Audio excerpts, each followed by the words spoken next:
دنیا اسلام کا مایہ ناز فرما روا خلیفہ ہارون رشید بغدادی رحمۃ اللہ تعالی علیہ، جن کے رعب و جلال سے دنیا کے تین حصے ہمیشہ متاثر رہے، فارس، روم اور یورپ کے سلاطین جس کی چوکھٹ کے باج گزار کہلاتے ہوئے فخر محسوس کرتے تھے۔ زبیدہ خاتون اسی نیک نام بادشاہ کی پاک طینت، وفا سرشت اور فیاض بیوی تھی۔ ویسے کہنے کے لیے تو وہ ایک عظیم الشان سلطنت کی ملکہ تھی، لیکن اس کے پہلو میں نہایت مسکین، پرسوز اور دردمند دل تھا۔ اہل اللہ اور خدا رسیدہ بزرگوں سے وہ بے پناہ عقیدت رکھتی تھی۔ مقدس مقامات کی زیارت اور مزارات طیبات کی حاضری اس کی زندگی کے محبوب ترین معاملات سے تھے۔ مکہ معظمہ میں نہر زبیدہ نام کا صاف و شیریں چشمہ اس کے جذبہ عقیدت کی یادگار ہے۔ یہ اس زمانے کی بات ہے جب کہ بغداد میں ہر طرف سلطان العاشقین حضرت بہلول دانا رحمۃ اللہ تعالی علیہ کے عشق و سرمستی اور جذب استغراق کا ڈنکا بج رہا تھا کہ ایک دیوانہ عشق کے پیچھے پیچھے کھنڈروں اور صحراؤں میں پروانوں کا ہجوم سیلاب کی طرح رواں دواں رہا کرتا تھا۔ جہاں بیٹھ گئے دنیا بس گئی، اٹھے تو شہر اجڑ گئے۔ زبیدہ خاتون بھی ان کے کشف و کرامات اور جذب و عشق کے غلغلوں سے بے حد متاثر تھی۔ زیارت کا شوق دبی ہوئی چنگاری کی طرح ہمیشہ سلگتا رہتا تھا۔ ہزاروں موقع تلاش کرنے پر بھی دل کا یہ ارمان پورا نہ ہو سکا۔ زبیدہ خاتون کبھی کبھی تفریح کے لیے شاہی باغ میں جایا کرتی تھی۔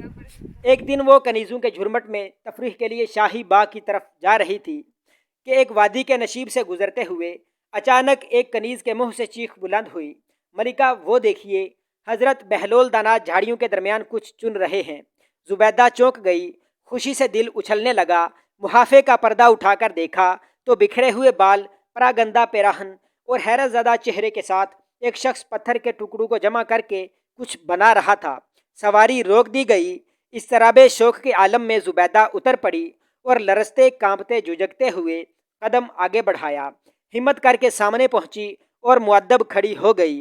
حضرت بہلول دانا پتھروں کے ٹکڑے جمع کر کے گروندے بنانے میں اس درجہ منہمک تھے کہ انہوں نے آنے والی کی طرف کوئی توجہ نہیں فرمائی۔ زبیدہ امید و بیم کے عالم میں دیر تک سر جھکائے کھڑی رہی، خود ہی ہمت کر کے نہایت ادب کے ساتھ عرض کیا، السلام علیکم۔ یہ الفاظ شہنشاہ کونین، خاتم پیغمبراں صلی اللہ علیہ وآلہ وسلم کی شریعت قاہرہ کے تھے۔ سنت رسول صلی اللہ علیہ وآلہ وسلم کے احترام میں دیوانہ اپنے عالم سے پلٹ آیا اور فرمایا، وعلیکم السلام۔ وہ لہجہ کے جلال سے فضا لرز گئی۔ زبیدہ کا نرم و نازک دل کانپ گیا۔ کچھ وقفے کے بعد ہمت بندھی، حوصلہ بڑھا اور امید ہو گئی کہ آج ساقی مائل با کرم ہے۔ دوبارہ عرض کیا، حضور یہ کیا بنا رہے ہیں؟ کونین کے رازدار سے یہ سوال کرنا معمولی بات نہیں تھی۔ اس مصلحت ناآشنا سوال پر حضرت بہلول دانا کی آنکھیں سرخ ہو گئیں، پیشانی کی سطح خاموش پر شکن ابھر آئی۔ یہ کیفیت دیکھ کر زبیدہ دہشت زدہ ہو گئی، لیکن سوال کے پیچھے اسے اپنے دل کے اخلاص و عقیدت کا یقین تھا، اس لیے نتائج کی طرف سے وہ بالکل مطمئن تھی۔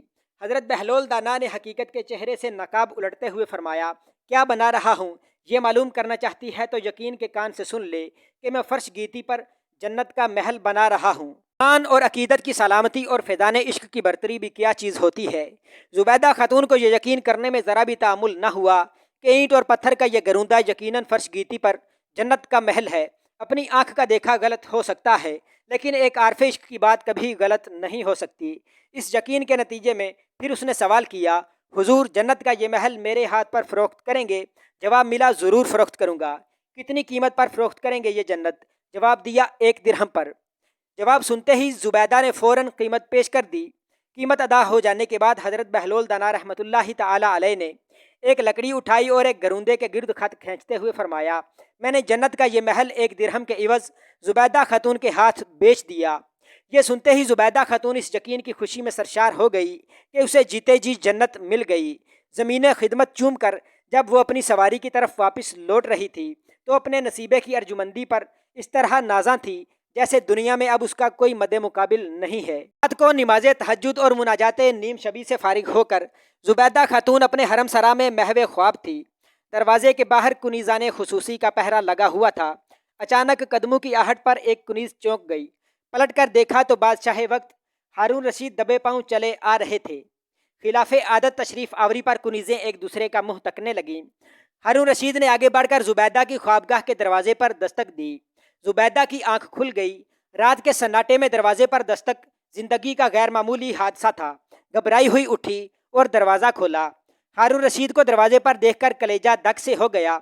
सख्ते की हालत में उसने बादशाह का खैर मकदम किया और अंदर ले आई। तरह तरह के अंदेशों से जिगर का खून सूख रहा था। बड़ी मुश्किल से उसके मुंह से ये अल्फाज निकल सके, इतनी रात गए कदम रंजा फरमाने की वजह नसीबे दुश्मना कोई तशवीशनाक हादसा तो नहीं है? जल्द से जल्द फरमाइए, दिल डूब रहा है। हारून रशीद ने मुस्कुराते हुए जवाब दिया, कोई तशवीश की बात नहीं है, बल्कि हर तरफ मौलाए करीम का फजल शरीके हाल है। यह जवाब सुनकर जुबैदा का इस्तिराब कुछ हल्का ज़रूर हो गया, लेकिन कदम रंजा फरमाने की वजह अब तक सीगाए राज में ही रही। इसने फिर दरियाफ्त किया, लेकिन इतनी रात को अचानक अमीरुल मोमिनीन की तशरीफ़ आवरी बिला वजह नहीं हो सकती। हारून रशीद ने इत्मीनान का सांस लेते हुए कहा, तुम्हारा इस्तिराब हक बजानिब है। तुम अपनी घबराहट पर काबू पा लो तो मैं वजह बताऊं। दरअसल एक खुश आयंद वाक़या की सिर्फ तुमसे तशरीह कराने आया हूँ। अभी अभी नमाज तहज्जुद से फारिग होने के बाद ज़रा देर के लिए मेरी आंख लग गई। इतने ही वक्फे में मैंने एक अजीबो गरीब ख्वाब देखा कि मैं एक नहायत हसीनो दिलकश चमन की सैर कर रहा हूँ। फूलों की रानाई, बहारों की निखत और दरख्तों की ज़िबाई देखकर हैरान हूँ। हमवार ज़मीन शिफाफ आईने की तरह दूध की नहरें बह रही हैं। हर तरफ नरमो नाजुक टहनियों पर बैठे हुए खुश रंग परिंदों के नगमे जादू जगा रहे हैं। दरख्तों की ठंडी छाँव का सिलसिला हद्दे नज़र से भी आगे है। आलम हैरत में डूबा हुआ उन्हें देख ही रहा था कि मेरे करीब से झुलमिलाता हुआ नूर का एक पैकरे लतीफ़ गुजरा। उसके निशाने कदम से रोशनी फूट रही थी। चेहरे की ताबिंदगी से गुजरगाहों में उजाला फैल रहा था। मेरे दिल ने गवाही दी, हो ना हो ये कोई फरिश्ता है। आगे बढ़कर मैंने उससे दरियाफ्त किया कि ये कौन सी जगह है। बहुत तेज़ी से वो ये कहते हुए गुजर गया कि जन्नतुल फिरदौस। जवाब सुनकर मेरा दिल खुशी से उछलने लगा। अपने नसीबे की अर्जुमंदी पर नाज करता जो ही आगे बढ़ा, सामने बुलंद कामत दरवाजे की पेशानी पर नज़र पड़ी। उस पर बखते सबस लिखा हुआ था, जुबैदा खातून। ये तहरीर पढ़कर मेरी हैरत की कोई इंतहा न रही। दरवाजे के अंदर दाखिल हुआ तो जिस इमारत पर भी नज़र पड़ी जुबैदा खातून का सरनामा झलक रहा था। देर तक खड़ा सोचता रहा कि जुबैदा खातून तो मेरी महबूब मलिका का नाम है। हो सकता है कहीं आसपास ही मेरा नाम भी कुनिंदा हो। इस आरजुए शौक में मीलों दूर तक निकल गया, लेकिन हर जगह जुबैदा खातून का नाम नज़र आया। ख्वाब से बेदार होने के बाद ताबीर के तजस्सुस ने मुझे इतनी भी मोहलत नहीं दी कि मैं सुबह होने का इंतज़ार करता। जुबैदा खातून से मुराद अगर तुम्हारी ज़ात है तो यकीनन तुम काबिल रश्क हो। खिलाफ मसलहत ना हो तो अपनी ज़िंदगी का वो राज बता दो जिसने जीते जी तुम्हारा नाम बागे फिरदौस तक पहुंचा दिया। जुबैदा खातून का चेहरा खुशी से खिल रहा था। उसने नज़र नीची किए हुए जवाब दिया, मुझे अपने नामाए ज़िंदगी का कोई ऐसा अमल याद नहीं आ रहा जिसे खुदा की इस अजीमुश्शान नेमत का अजर करार दूँ। अलबत्ता आज शाम को अचानक अपने वक्त के मशहूर मजजूब हज़रत बहलोल दाना रहमतुल्लाहि ताला अलैह की ज़ियारत नसीब हो गई थी। वो एक वीराने में ईंट और पत्थर के टुकड़े जमा करके गरूंदे बना रहे थे। कुछ देर उन्हें मट्टी से खेलते हुए देखती रही, फिर उनसे दरियाफ्त किया, ए बहलोल, ये आप क्या बना रहे हैं? जवाब दिया, जन्नत का महल। फिर पूछा, बेचेंगे? जवाब दिया, ज़रूर बेचूंगा। उसके बाद मैंने एक दिरहम उनकी मुंह मांगी कीमत अदा की। उन्होंने एक गरूंदे के गिर्द खत खींचते हुए कहा, जन्नत का ये महल मैंने जुबैदा खातून के हाथ पर बेच दिया। हारून रशीद ये सुनकर भड़क उठे और जोशे अकीदत में बोल उठे, यकीनन ये उन्हीं की ज़ुबान की बरकत है। अल्लाह ताला अपने बंदू की बात कभी रायगान नहीं करता। ये कहते कहते हारून रशीद का लहजा बदल गया, आवाज़ भरा गई और उसने गुजारिश व इल्तिजा के अंदाज में कहा, तुम्हें जहमत ना हो तो एक दिन मुझे उनकी सरकार में ले चलो। नसीबे की कामरानी ने साथ दिया तो हो सकता है कि मैं भी जीते जी जन्नत का हकदार बन जाऊं। जुबैदा ने पुरतपाक अंदाज में जवाब दिया, ज़रूर चलिए। जन्नत में आपकी रफ़ाकत का एजाज़ हासिल करके मेरे दिल की खुशी की कोई इंतहा नहीं रहेगी। सुबह का सुहाना वक़्त था। रात ही महल में यह खबर गर्म थी कि बादशाह मलका के हमरा सैरो सियाहत के लिए तशरीफ़ ले जाएंगे। तुलुए आफ्ताब से पहले पहले दोनों अपने मुक़द्दस सफ़र पर रवाना हो गए। हज़रत बहलोल दाना रहमतुल्लाहि ताला अलैह की तलाश कोई आसान बात न थी। उनका मिल जाना हुस्न इत्फाक का करिश्मा कहा जा सकता था। सारा दिन वीरानों और सहराओं में फिरते रहे, लेकिन कहीं उनका सुराग नहीं लग सका। थके मांदे शाम को वापस महल लौट आए। फिर एक दो रोज़ के वक्फा के बाद उनकी तलाश में निकले और दिन भर की दौड़ धूप के बाद नाकाम वापस आए। इसी तरह लगातार कई दिन की नाकामियों के बाद एक दिन पहाड़ के दामन में हज़रत बहलोल दाना मिल गए। आज भी उनका वही आलम था। आंखें चढ़ी हुई थीं और दोनों जहां से बेनयाज पत्थर के टुकड़े जमा करके गरूंदे बनाने में मुनहमिक थे। जुबैदा खातून ने दूर से इशारा किया। नज़र पड़ते ही हारून रशीद पर लर्जा तारी हो गया। कदम उठाना मुश्किल था। आगे बढ़ने की हिम्मत जवाब दे गई। जुबैदा खातून ने तसल्ली देते हुए कहा, ज़रा भी मत घबराइए, ये जलालत इश्क की हैबत है जिसकी तपश से कायनात की नब्ज़ चल रही है। इसकी सतवत के सामने पहाड़ों की फलकनुमा चोटियाँ भी सुरनगू हैं।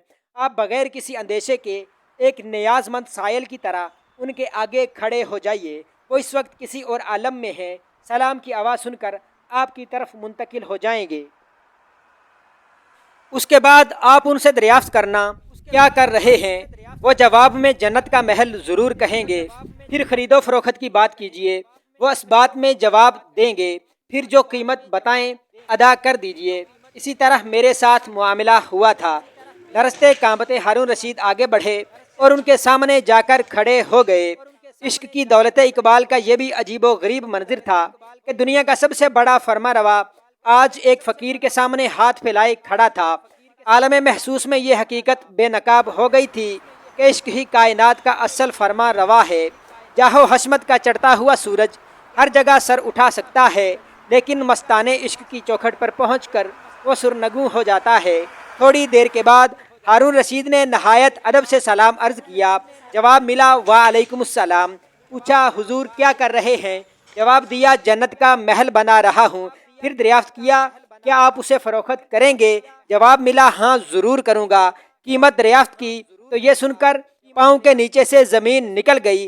तेरी पूरी सल्तनत जन्नत की कीमत है। देर तक सकते का आलम तारी रहा। कुछ वक्फे के बाद फिर अर्ज़ किया, हुजूर अभी चंद ही दिनों की बात है कि हुजूर की कुनीज़ जुबैदा खातून बारगाह में हाजिर हुई थी। आपने 1 दिरहम पर उसके हाथ पर जन्नत फ़रोख्त की है। यकबयक कीमत की सतह इतनी ऊंची हो गई कि वहमो गुमान से बाहिर है। हजरत बहलोल दाना ने एक पुरस्रार दानिश्वर के अंदाज में जवाब दिया, जुबैदा खातून पर अपना कयास मत करो। वो जन्नत देखकर नहीं आई थी। उसने सिर्फ मेरी ज़ुबान पर अनदेखी जन्नत का यकीन कर लिया। ईंट और पत्थर के घरूंदे को जन्नत का महल समझने के लिए उसे अपने मुशाहिदे का इनकार करना पड़ा। नज़र के फैसले से जंग करना पड़ी। अकल की दरियाफ्त को भी जटलाना पड़ा और जुराते इश्क के ये सारे मरहले उसने एक आन में तह कर लिए थे। और तुम्हारा ये हाल है कि तुम जन्नत देख कर आ रहे हो। बहारों की वो सुबह खंदा और जगमगाते हुए महलों का वो जमाल अब तक तुम्हारी नज़र के सामने है। इसलिए तुम्हारे साथ कोई रियायत नहीं की जा सकती। ये हकीकत अच्छी तरह समझ लो कि दरअसल जन्नत की कीमत दिरहमो दिनार नहीं है, दिल का अनदेखा और रूह का नादीदा एतमाद है। आलम आखिरत की सारी फेरोज बख्ती तो ईमान बिल गैब ही की है। ना देखो और यकीन करो, ना सुनो और ईमान लाओ। यही तो इस्लाम का संगे बुनियाद है। हरम की दीवारें नजर ना भी आती हूँ, जब भी उसका एहतराम बजा लाना हर मोमिन का शिवा है। कौनैन के आका सरकारे मुज्तबा सल्लल्लाहु अलैहि वसल्लम आज माथे की आंखों के सामने जलवागर नहीं है, लेकिन अहले दिल से पूछो कि खित्ताए अर्दी के चप्पे चप्पे पर आज भी उनके कदमे नाज के लिए निगाहों का फर्श बिछा रहता है। सर झुकाए हुए हारून रशीद सुनता जा रहा था और चेहरे की रंगत दिल की बदलती हुई कैफियत का राज फाश कर रही थी। अचानक आंसुओं से पलकें बोझल हो गईं। दिल की आंखों के पट खुल गए। आखिरत का यकीन सूरज की तरह चमकने लगा और चंद रोज़ा वजाहत और सल्तनत का सारा खुमार उतर गया। बेखुदी के आलम में घुटने टेक दिए और लजाजत के साथ अर्ज किया, हुजूर सल्तनत देकर कीमत चुकाने के लिए तैयार हूँ। जन्नत का परवाना अनायत फरमा दिया जाए। इज्जो दरमानदगी की इस इल्तिजा पर हजरत बहलोल दना रहमतुल्लाहि ताला अलैह का दिल मोहर शफकत के गुदाज से भर गया। आपने उसी आलम में जवाब मरहमत फरमाया, जज्बो सरमस्ती के कैफो दाम ने मुझे दोनों जहां की लज्जतों से बेनियाज कर दिया है। मैं तेरी सल्तनत लेकर क्या करूंगा? दिल तो बड़ी चीज़ है, सल्तनत के लिए तो मेरी ठोकरों में भी जगह नहीं है। जा अपनी सल्तनत भी ले जा और जन्नत का ये परवाना भी रख ले। दरवेश का मकसूद दिल को हिर्सो हवस की जंजीरों से आज़ाद कराना था। एक दिरहम और पूरी सल्तनत दोनों के दरमियान उसकी निगाह में कोई फ़र्क नहीं है। फ़र्क जो कुछ है दिल के यकीन और अकीदत के इखलाक का है। हारून रशीद जब खिलअत जावेद से सरफराज होकर वापस हुआ तो जुबैदा खातून ने दरियाफ्त किया, میں حیران ہوں کہ آپ کو جنت کے حصول پر مبارکباد دوں یا دل کے نئے عالم پر۔ ہارون رشید نے جواب دیا، والی کشور عشق کی سرکار سے دل کو جو نیا عالم عطا ہوا ہے، دراصل عالم آخرت کے سارے اعزاز کی کلید یہی ہے۔